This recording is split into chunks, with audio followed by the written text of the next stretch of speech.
14th month pay para sa lahat ng mga SSS pensioners dapat isusulong. Iyan ang ating pag-uusapan.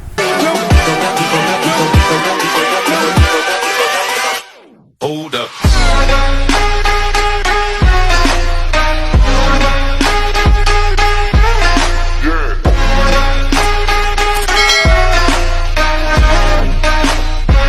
Hello mga ka-vlogs! Welcome dito sa aking YouTube channel. Magandang araw po sa lahat ng ating mga manonood.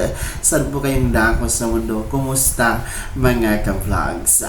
Since malapit na po ang December mga ka-vlogs, nararapat nga po daw na isulong ang 14th month pay para sa ating mga SSS pensioners. Yan ang ating pag-uusapan mamaya-maya. Kung bago ka pa lang dito at hindi ka pa nakasubscribe, inaanyayahan mo na kitang i-click ang ating subscribe button na nasa baba. Huwag niyo kaligtaan na i-turn on ang notification bell.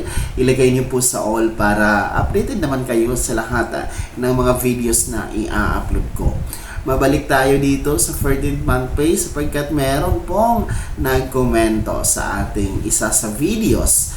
Isa sa video na ating pinost dito sa YouTube mga ka-vlogs, at ang sabi niya, dapat pagtuunan ng pansin ang pagsusulong sa 14th month pay para sa mga SSS pensioners. Ito nga po ang ating pag-uusapan sapagkat malapit na tayo sa Disyembre. No, ilang buwan na lang, I think 4 months na lang, December na. And December 1, magsisimula ng ibigay ang 13th month pay o tinatawag natin na Christmas bonus para sa lahat ng mga SSS pensioners mga ka-vlog. So, ito namang usapin ng 13th month pay ay nasa circular naman talaga ito ng SSS, no, kung saan mandated ito na ibibigay, no, sa unang araw ng Disyembre, no, ikatuwing unang araw ng Disyembre ay talagang ibibigay itong 13th month pay para sa mga lahat ng SSS pensioners. Ano nga ba itong 13th month pay? Ito po ay katumbas sa isang buwan na SSS pension ng isang pensionado mga ka-vlogs, no? Itong mga pensionado kasi natin sa SSS, para din po tayong nagtatrabaho, no? Para tayo empleyado na kung saan every December ay may natatanggap na 13th month or bonus mga ka-vlogs. Kaya lang, ang term lang na ginagamit dito sa mga SSS pensioners ay bonus, no? Tinatawag natin na 13th month pay bonus mga ka-vlogs. So, every first day of the month talaga yan binibigay, nire-release, kinikredit sa ATM disbursement bank account ng ating mga pensionado. So, common na yun siya, no? Pero, no, sa kabilang dako, meron pong mga panawagan na dapat isulong ang 14th month pay para sa mga SSS pensioners. No, actually, meron nang nakabinbin na panukala hinggil nga po dito sa 14th month pay for our SSS pensioners. Hindi nga lang po ito naisulong ngayon, hindi nga lang po ito nabigyang pansin. Siguro, no, sa tingin ko ay hindi ito nag-improve, walang development, no? Ang propose na 14th month pay for our SSS pensioners sapagkat parang madadagdagan, no? Madadagdagan ang pondo ng SSS na maibibigay every year end mga ka-vlogs. Alam naman natin, no? Sabi mismo ng SSS ay doon na nga sa 13th month pay, no? Na dadagdagan ng ilang bilyon yung kailangan na pondo ng SSS para lamang ito maibigay. Plus, kung ibibigay pa itong 14th month pay, ay talagang, no, mag-a-additional ng nasa 2 to 3 billion mga ka-vlogs sa budget ng SSS. So, ano nga po ba itong 14th month pay? So, ito po ay ibang katumbas, no? Katumbas ng isang buwan pa rin ito na SSS pension mga ka-vlogs. So, ibig sabihin, kapag meron tayong 14th month pay, meron din tayong 13th month pay, abay, meron tayong times 3 na SSS pension na matatanggap every December 1 mga ka-vlogs. So, halimbawa po, no, kung ang inyong pensyon ay nasa pinakamababa, no, nasa 2,400. Kasi yan yung pinakamababang pensyon ngayon. So, 2,400 times 3 is nasa tinatawag natin na 7,200, no? 7,200 ang matatanggap nyo. Times 3 na siya. Kung meron ngang itong 14th month pay mga vlogs. Pero sa ngayon po, no, sa nagkomento po sa 14th month pay, no, sa viewer natin, kung sino ka man, no, at para sa kaalaman ng lahat, sa ngayon po ay wala pa pong isinusulong. Hindi pa po sinusulong ang 14th month pay for our SSS pensioners. Dahil uulitin ko, parang hindi talaga malabo itong mangyari talaga mga ka-vlogs, no?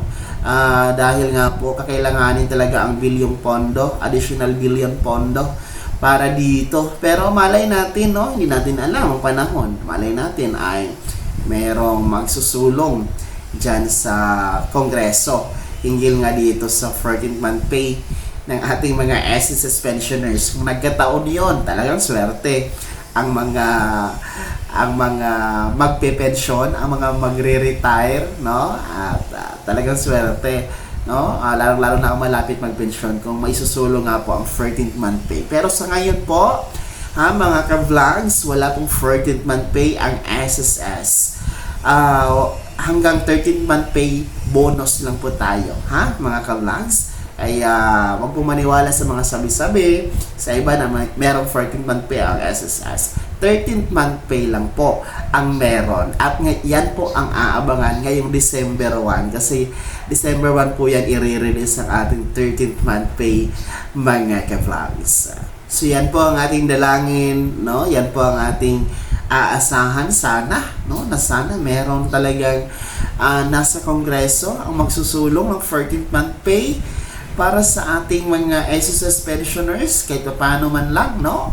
Mapataas ang pensyon, mapataas yung matatanggap na pensyon for our SSS pensioners every December, no? Kasi alam natin magastos ang Disyembre and talagang nagtataasan ang ating BP, cholesterol, iba pang mga laboratory test kapag December kasi maraming pagkain, maraming mga party. Kahit paano, meron tayong pambili ng ating maintenance na gamot, pambili ng gamot or pagpapagamot mga ka-vlogs, di ba? So kayo, mga SSS pensioners, ano sa tingin niyo? No? Nararapat ba na isulong sa Kongreso itong 14th month pay para sa ating mga SSS pensioners? I-komento nyo po ang inyong sagot at opinion sa comment section na nasa baba, yes or no mga ka-vlogs. Bago ako magtapos sa video na to, kung gusto niyo pong sumuporta sa aking channel, maaari niyo pong i-click ang ating super thanks button na nasa baba. At kung mag-avail kayo ng ating super thanks button, ay ma-highlight po, maunang mababasa ang inyong mga comments mga ka-vlogs. At sa mga nais maging miyembro, abay click nyo po ang ating join button. Napakaraming perks dyan mga ka-vlogs. I-try nyo po maging miyembro sa aking YouTube channel. Sana'y naging gabay ang video na to kahit papano na pag-uusapan natin ang mga bagay-bagay na may kinalaman sa pagiging miyembro, benepisyaryo at pensyonado sa SSS. Kung hindi ka pa nakasubscribe dito sa aking YouTube channel, maaari nyo nang i-click ang ating subscribe button na nasa baba. Huwag nyo kaligtaan na i-turn on ang notification bell. Ilagay nyo po sa all para updated kayo sa lahat ng mga videos na i-upload ko. Maaari nyo din i-like ang video na to. Kung meron ka pa mga katanungan, maaari nyo i-comment sa comment section na nasa baba. At paki-follow na din po ang aking official Facebook page na andyan sa screen nyo. Muli po ako si Daniel Timpawa na nagsasabing dito sa aking YouTube channel, Pawang Katotohanan at lahat totoo lamang.